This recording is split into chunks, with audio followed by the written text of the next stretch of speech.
Hello guys, welcome to my channel for new battle report. Another short training with my ID, similar list to what I played the game before, but some more changes that I wanted to try out. I played against Sueco, a player from Spain. Always cool to play against new faces, so that's a very positive aspect for newbie in my opinion. So yeah, I was playing Undying Dynasties. My list was the following. I wanted to try out the Prophet on a Great Bull. I have a very strong magical setup with 3 mages actually. You could say that's high investment magic, almost 1,400, so almost 1/3 of my list is magic. But at the same time, every of these models has 2 roles in my list. If you take, for example, the Vassal Conjurer is an adept of witchcraft, but since he's on a vassal steed, he can also act as chaff. It's still not much more expensive than the normal chaff in my list, so I can even sacrifice him in the latest stage of the game. And then coming back to the Prophet of Shamut, or the Great Bull of Shamut, this guy is also very fighty. Not bad, a Wizard Master Occultism, so very strong magic and good resistance magic, which helps a little bit because you could be scared of divination, for example, with this model. Quite expensive, of course, but he provides a good combat threat, a similar role than the role that you would have with the Kalim Titan in the ID list, I think. Meaning he will often play on the flank and be a threat, be very mobile, and he can also threat from distance. So I wanted to try out this option, even it's much more expensive than the Kalim Titan. Prophet of Lugard, second one, is my general, is an adept of alchemy. As I've told you in the list building video, I really wanted to have both the ward save spell from occultism and the armor save boost from alchemy, so for me it was a must-have. And at the same time, for quite a cheap amount of points, I have an adept on the chariot, which is not bad because he has a decent amount of attack, so he can work as a backliner, counter charge possibilities, which is always interesting to have. So not so expensive for what he provides to the list, in my opinion. Very cheap BSB, a big block of Infernal Warrior, which is a good support to Tauric Anointed. As I've told you in the previous battle, I think it's something that the list needs. If you play 12 Tauric Anointed, that's a high amount of points, so you need, I think, an additional combat block from core to support them in combat, to be sure that you have some additional threats and not only Tauric Anointed. 12 Warrior as the bunker, 2 unit of slaves as a versatile piece of chaff. They can do a lot for me, so I always like my slaves. And I decided to go for the final threat, Kalim Chariot. So I have 3. If you compare with the previous list, you could say, you have a very expensive Prophet in this list, of course, but I reduced the other option I had in my previous list. So in the previous list, I still had the 2 times Tauric Anointed and Infernal Warrior, so 3 main threats. And then in addition to that, I had a fighty BSB Tauric Ritual. I had a bull, an adept on a bull. My master was on foot, so not a combat threat. And then the Kalim Titan, so 3 threats, and now it's a Great Bull to Kalim Chariot. So more or less similar. I think I have a bit less lateral movement.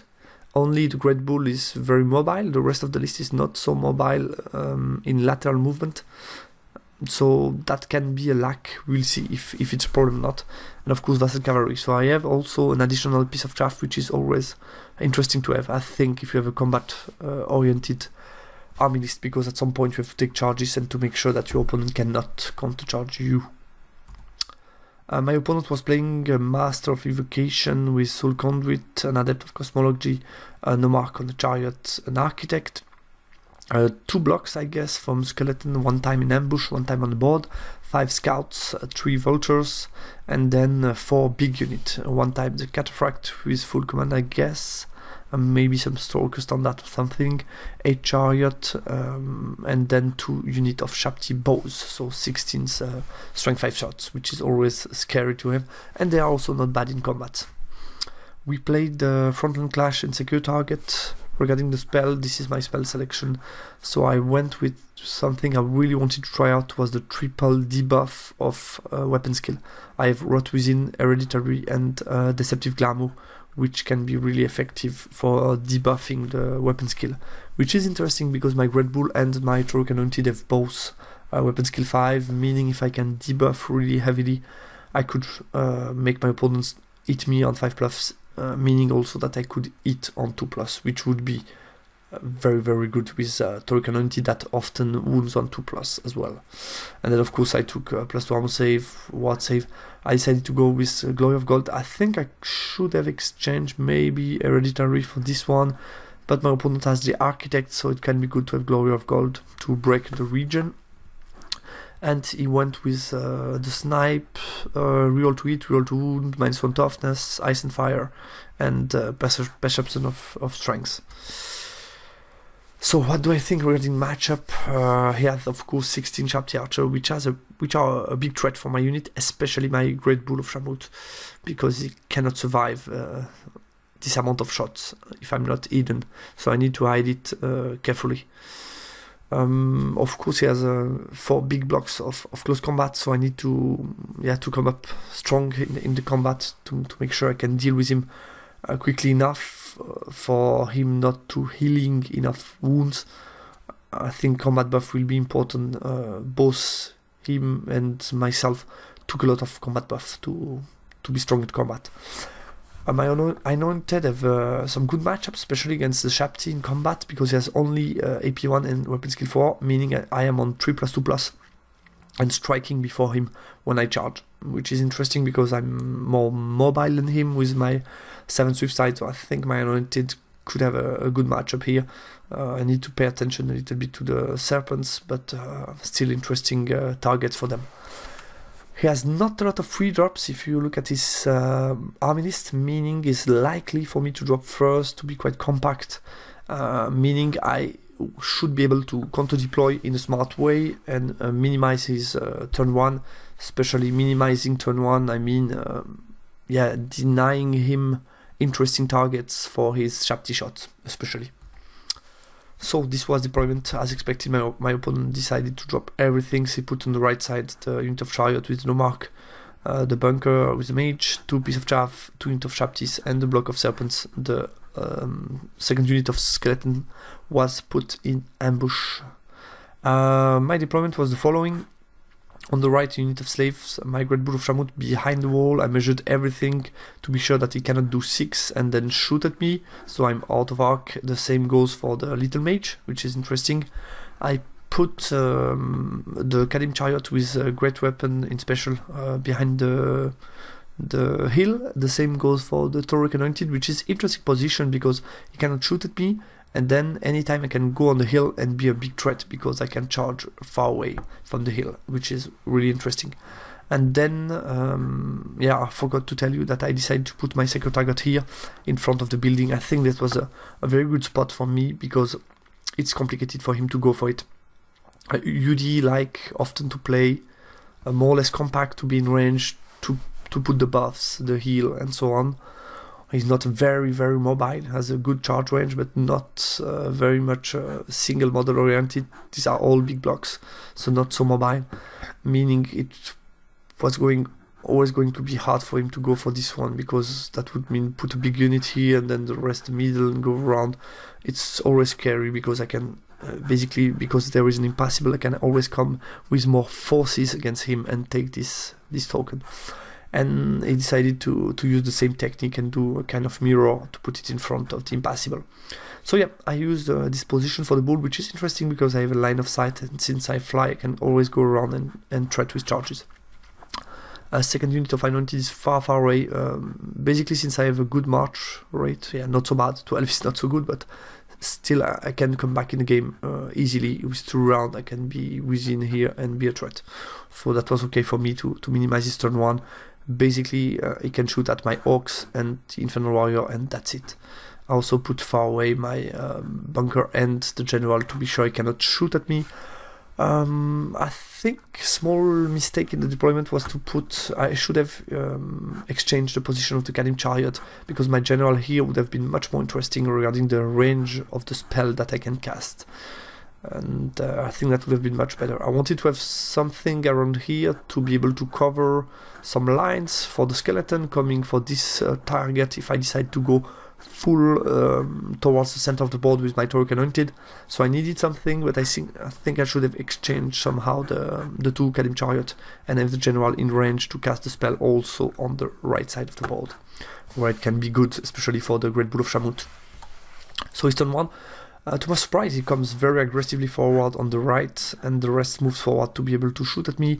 In Magic, he will be able to put +1 strength on this unit, and I kept all my dice.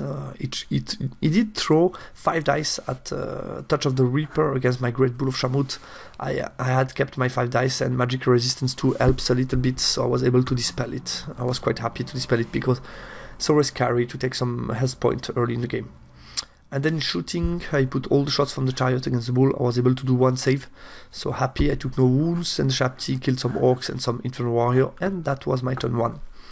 So yeah, I had some decision to make, whether or not I wanted to commit. If you see his position, he shouldn't be able to charge me next turn, so I could be a bit more patient.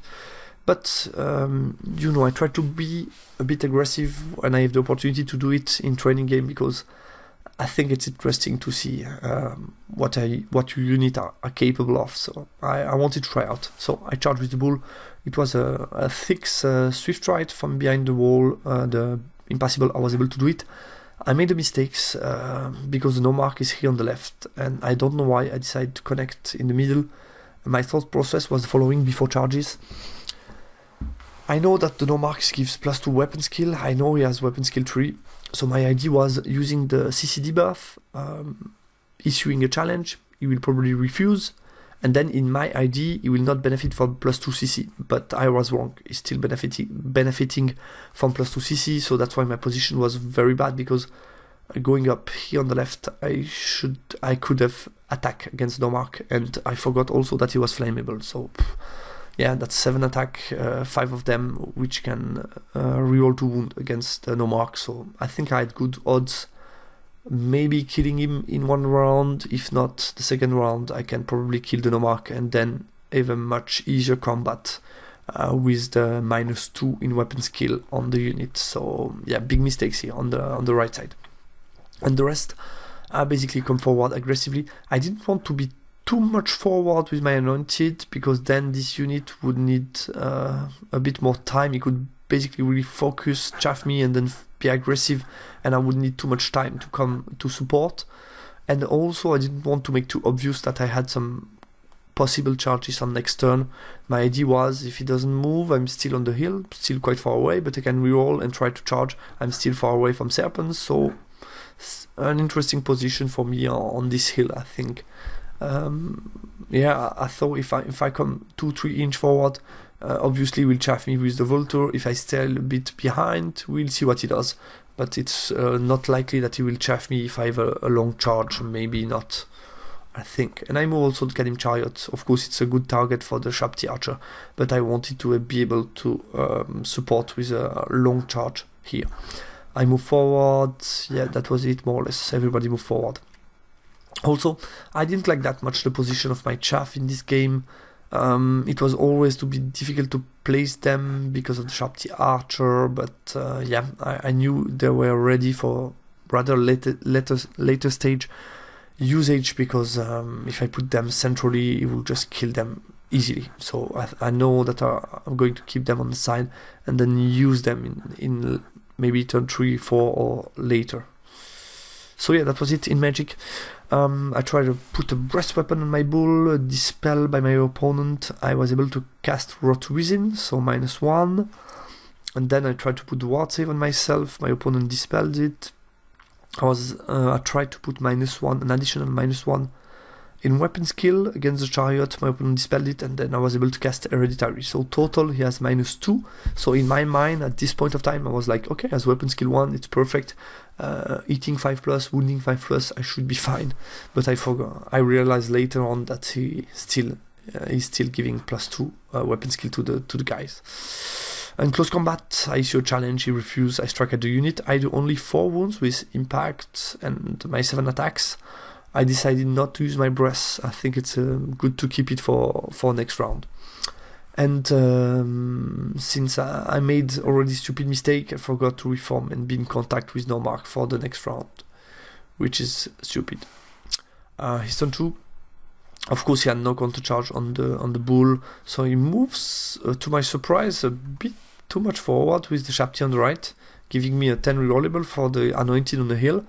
And especially since he has the bunker behind, I think it's quite scary.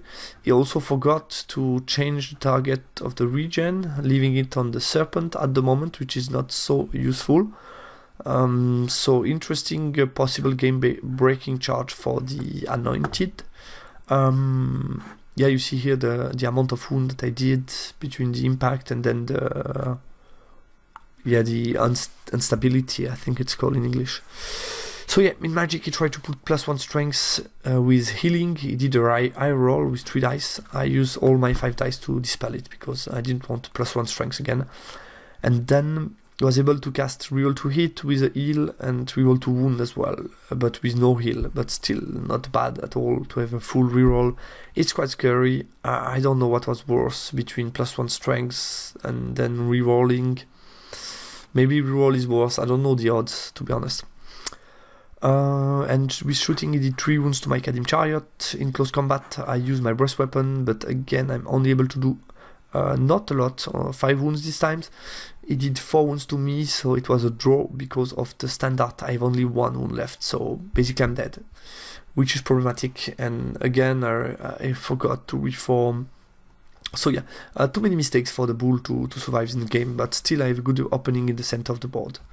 And I'm able to get the 10 rerollable on the Shapti Archer, which is really positive because I think it's game breaking. Probably also by forgetting to reform more to the left, I'm just out of 12 of the champion for the boost.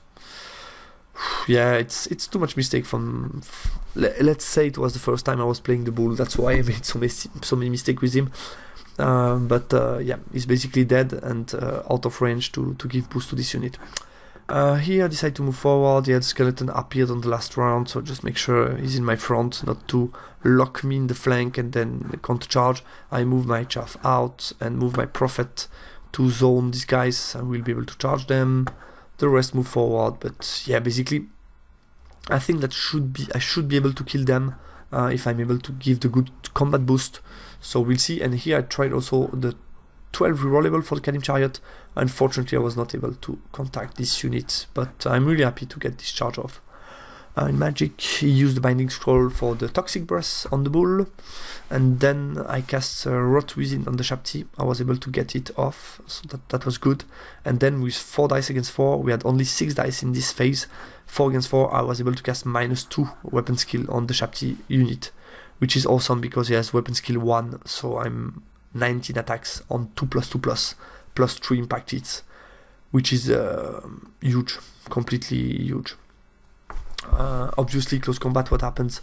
He kills the bull, reform, I was able to kill an additional chariot, and here I will do a crazy amount of wounds.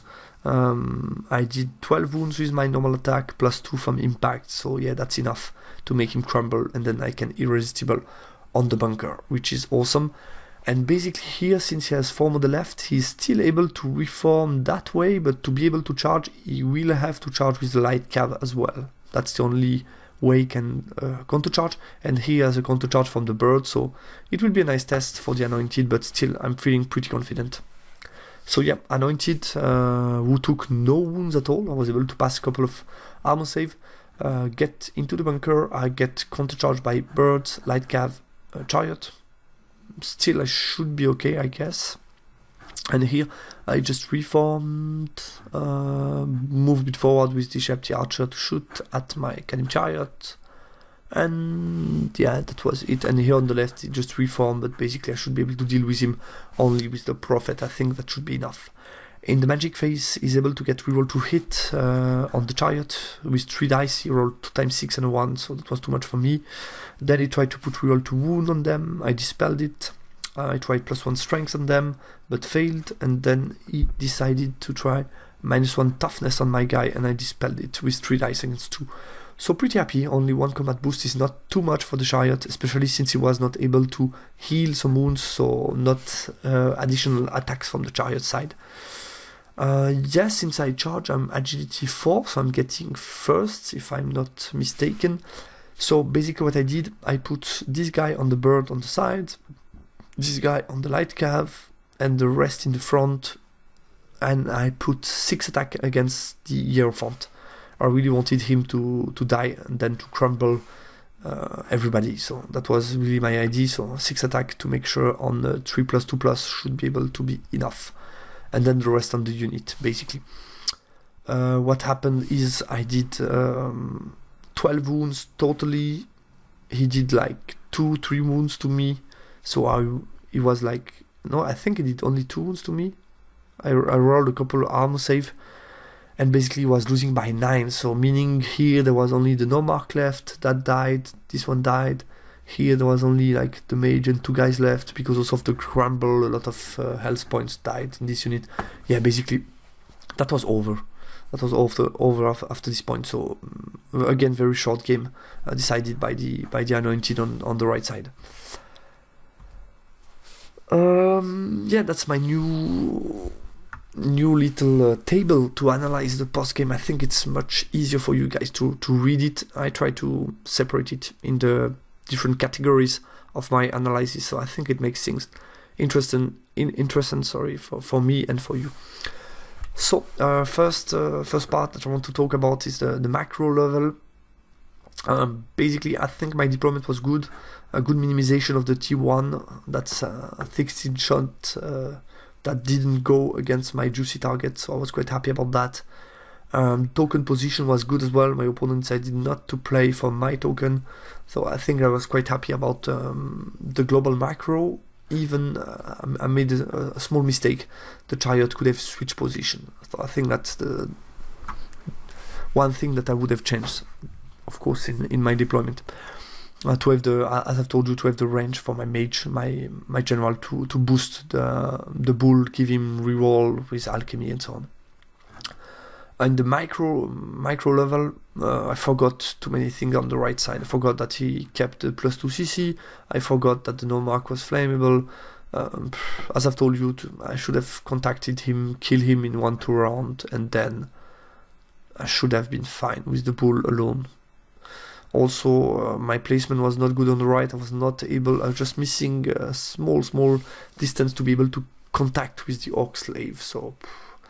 Yeah, because the idea could have been to, if you pass the test with the Orc Slave, then you will keep Leadership 9 with the Orc for 1 turn.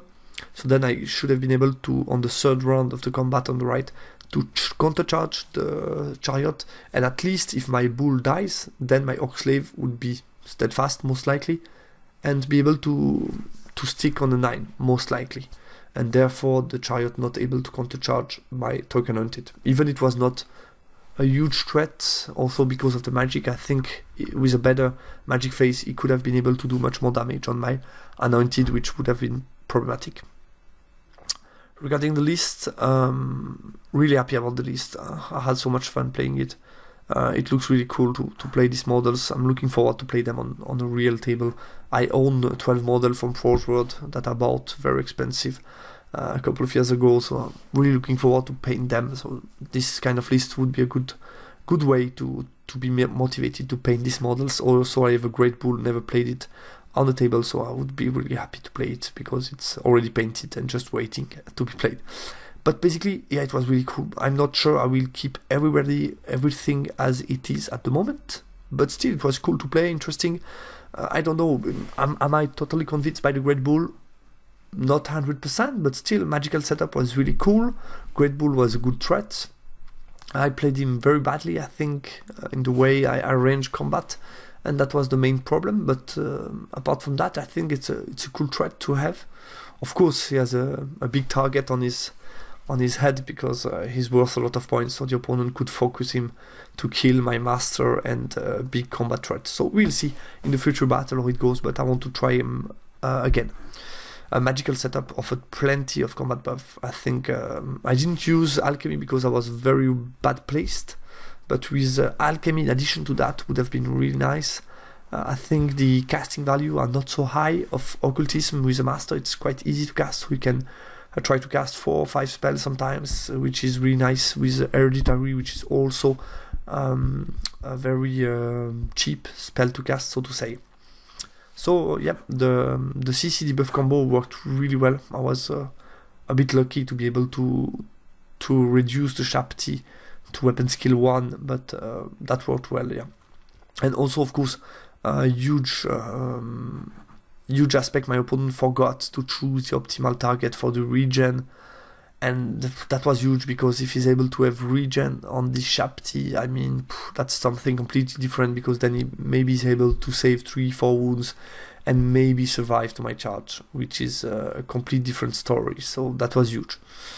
But at the same time, I didn't think my Anointed would one-shot the Shapti. Of course, the fact that I think it's a combination between he forgot to put regen and I was able to get the combat buff I wanted on this combat. So of course, 19 attack on 2+2+. I mean, that's a lot. So yeah, I was quite lucky in this combat, and the fact that it completely was game over after that. So yeah, I hope you like the battle report. I have some future battle. I played again a live battle with my Ogre Khan, full painted, ready for tournament. So really looking forward to show you this battle, this live battle. It was cool after 2 months of only UB games to be able to play again on a live board. And of course I will be doing some more training with IG and Ogre Khan as well. So thanks for watching, guys, and talk to you soon on my channel. Bye.